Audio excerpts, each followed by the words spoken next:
अभी गया, 15 दिन बॉम्बे में ही था। ये सब करने के बाद उसका पेंशन का सैंक्शन लेके आया। कितना मिला उसको? आज भी वही मिल रहा, 950 रुपीज, 950 रुपया। केंद्र सरकार में 10 साल काम करेगा तो उसका बाद आप रिटायरमेंट में गया तो आपको मिनिमम पेंशन आज 9,000 रुपया, 9,000 रुपीज। और आज 3% दिए जोड़ के 31%। How much? 31%। लेकिन एनपीएस में इस मैडम को 950 रुपया मिला, आज भी उसको वही 950 रुपीज। उसका बाद ही आपने फिर इसको प्रचार शुरू किया, NPS is bogus, NPS is no pension scheme, it is not a new pension, it is not a national pension system, a fraud, सरकार कर्मचारी का ऊपर फ्रॉड। कॉमरेड यादव ने बताया सुप्रीम कोर्ट का, that is the Magna Carta of the pensioners, justice Chandrachud का judgement, 5 जजेस बैठ के वो जजमेंट दिया। Pension is not a bounty,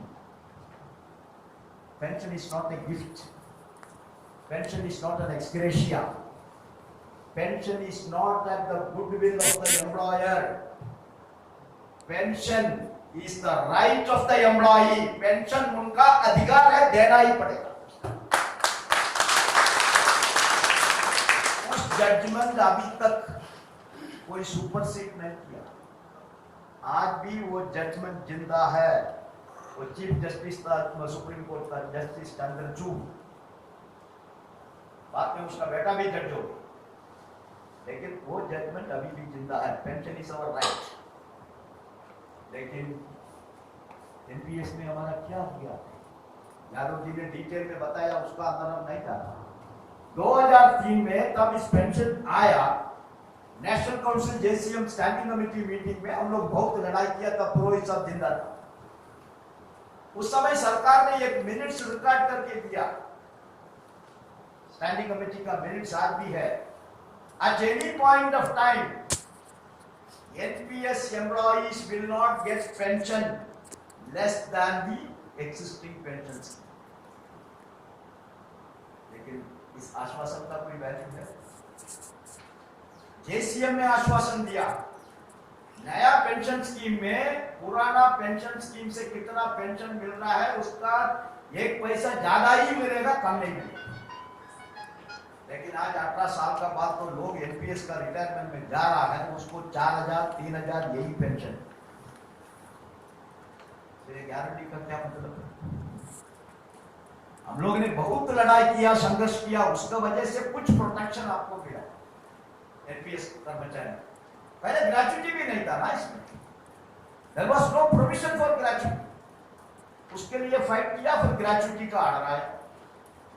फिर एनपीएस कर्मचारी का डेथ होगा, कोई फैमिली पेंशन का सुविधा नहीं है, अभी उसको भी फैमिली पेंशन का सुविधा भी आ चुका है। अभी 2 बाकी है, एक तो जीपीएफ, दूसरा हमको पुराना पेंशन स्कीम चाहिए, गारंटीड पेंशन चाहिए। हम सरकार नौकरी क्यों आए? हम कल इधर बोल रहा था एमईएस का मीटिंग में, हमारा खुद हम तो टाटा कंपनी में काम कर रहा था। 1978 में हम टाटा कंपनी में, टाटा गारमेंट इंडस्ट्री में एज ए डिजाइनर हमने ज्वाइन किया। 500 रुपया हमको तनख्वाह, 500 रुपीज 1978 में। अब वो नौकरी छोड़ के ऑर्डिनेंस क्लोथिंग फैक्ट्री में as a worker, semi skilled worker हमने ज्वाइन किया। उस समय का पे स्केल क्या था? 210, 290, 210 रुपीज थर्ड पे कमीशन था। 500 रुपया का नौकरी छोड़ के एज ए सुपरवाइजर, हम उसको छोड़ के as a worker ordnance factory में ज्वाइन किया, 210 रुपया तनख्वाह की। उसका बाद उधर राजीनामा करना पड़ेगा।